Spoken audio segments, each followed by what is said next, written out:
everybody. Welcome to Dave TV. Oh my goodness, I'm going to get wet. It's kind of the remnants of Hurricane Patricia out here today on this beautiful, rainy Wednesday, the 28th of October. Looking at all those beautiful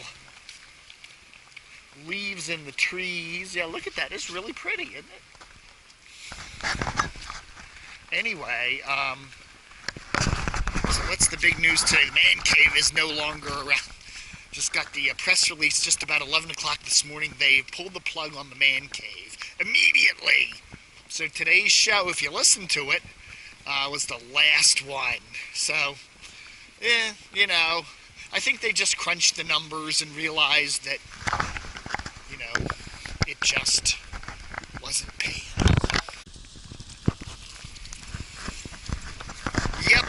You know, you gotta say, you know, I just looked at the latest radio ratings for October, and the Man Cave was about 20th place, and that's the 6+ numbers. That's not the male demos. They're probably higher in the male demos, but for some reason they didn't want to send me those this time. So anyway, 20th place, the Junkies 12th place. So, you know, it just wasn't showing any significant improvement over Mike and Mike, which had aired on the station pre-March of this year. And it was costing money, you know, to cost WTEM ESPN 980 Dan Snyder's Red Zebra to produce the show. So it's just looking at the numbers, they were probably plugging it all in, looking at the ratings, looking at the ad revenue, looking at the costs. It just, the ad numbers didn't add up, and that's that. So immediately, starting tomorrow, Mike and Mike will be back on 980, and they'll be on 570 for a couple more days too. And then 570 will flip over to Steve Zabin's ESPN show for a while. And I'd imagine that Andy Poland will probably come back and do that morning show on 570. I don't know. They'll do something with it. So anyway, I'm getting wet. I'm all wet. There we go. There's some nice foliage. So anyway, just out here looking at the foliage, walking around, trying not to get run over. I don't know. You got to realize sports talk radio here in Washington is a brutal thing. You know, you got two stations that are battling each other brutally, you know, this never-ending battle for 17th, 16th, 18th, 20th place. You know, I mean, CBS is the 106.7 The Fan and WTEM. You know, it's like ESPN, Red Zebra, you know, a lot of Dan Snyder. Now, yeah, I think the stations make money. You know, they are super serving the male demos, and especially you listen to 106.7 The Fan, and they do seem to have a really good makeup of ads. You know, there's a lot of ads on the station, a lot of car dealers and stuff like that. So, you know, hey, I think, you know, I think that's cool. But, you know, it's a brutal business. You know, you look at other markets, you look at Boston, for example. Boston in the October radio ratings has two sports talkers, The Hub, WBZ-FM, and WEEI. Both are FMers now, and they're both in the top 5. You know, so they got Boston is about the same market size as Washington. So anyway, I don't know, you know, it's just a different market makeup, I guess, you know. They also got a good football team in the market. I'm getting wet now, man. Okay, tunnel time. Hello. I'll stay here in the tunnel for a little bit. I'm in the tunnel. Hope the train doesn't come.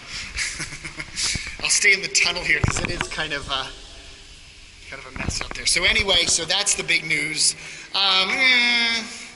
You know, Mike and Mike never got tremendous ratings here in Washington, but I think, you know, it keeps ESPN happy. Dan Snyder has a deal with ESPN for the branding of his radio station, and he has to carry so much ESPN programming. And so, you know, that was the, oh, I like my voice down here. It's really cool.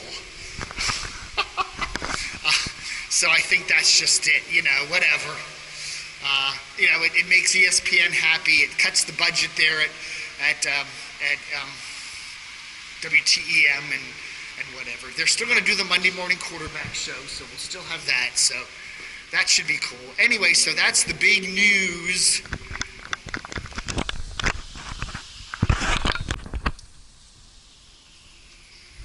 The other big news is Ed Walker. Oh, yeah, what do you say about that? I don't know. It's Hey. Hey, hi. It's kind of fitting, I guess. Here's this radio great, radio legend who records his last show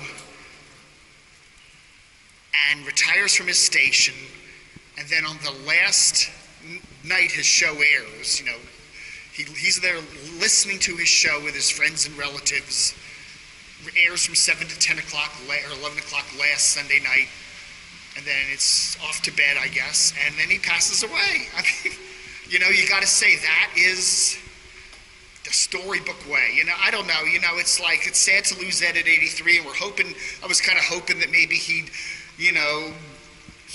survive his battle with cancer, whatever, and come back and maybe continue to be part of the broadcasting community. But he had a great, he loved what he did, and when it was over, it was, hey, I'm out of here. Don't hang around. But it's just an amazing show, and I really hope that they continue, even though they're going to get a new host for the big broadcast. They're on WAMU on Sunday nights. I would like to see on a regular basis them continue to run some of Ed's old shows. Why not? Maybe once a month, right? Maybe the first Sunday of the month, run an Ed show, and have a new host do some new stuff. Because it's like the Car Talk thing. Even though one of the Car Talk guys died, they still run those old shows, and a lot of people, they kind of are endlessly. They're not really terribly topical, so you can kind of do that. And Ed's show was certainly like that. It was a great history. They could run some shows from 20 years ago that people have long since forgotten. That would be great. So that's really cool. But tip of the camo cap to Ed.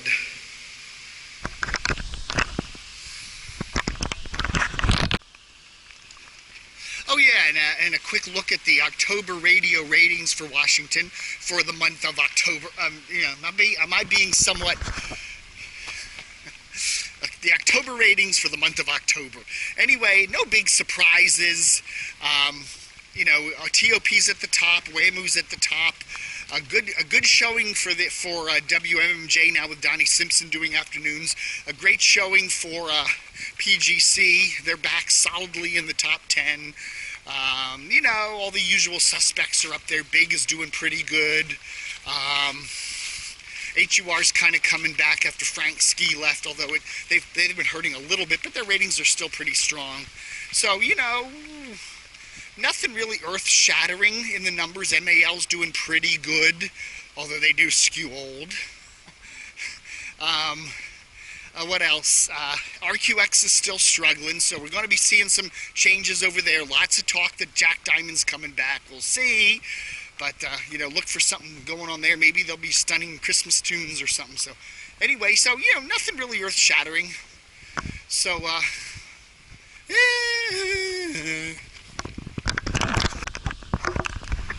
and a final note here, too. And we had another radio great pass this past week, or 2 weeks ago. My good friend, Rusty Gibson. Rusty was one of the die-hard DCR TVers. He just loved the website, and he invited me over to his house many times, and we would partake of food and talk. And I remember he lived in Fairfax for a while in this townhouse, and his basement was full of cool memorabilia. I mean, he loved the Baltimore Orioles, and he just had a whole pile of memorabilia down there from radio and from old records, and it was amazing. And he got kicked out of there one day, and I think he lost a lot of his stuff, but he had a treasure trove of cool stuff down in that basement. He had a really tough life. He had a stroke back in 2000, and he battled back from that. And, he did very well. He had a nice voice. He had that deep, kind of radio-ish voice. He had an encyclopedic nature of you know, rock and soul and pop oldies. And he did a show every week on WEBR, which is the public access station here in Fairfax County. It's carried on the cable systems. It's also online. And I believe, you know, he was like Friday afternoons it was on.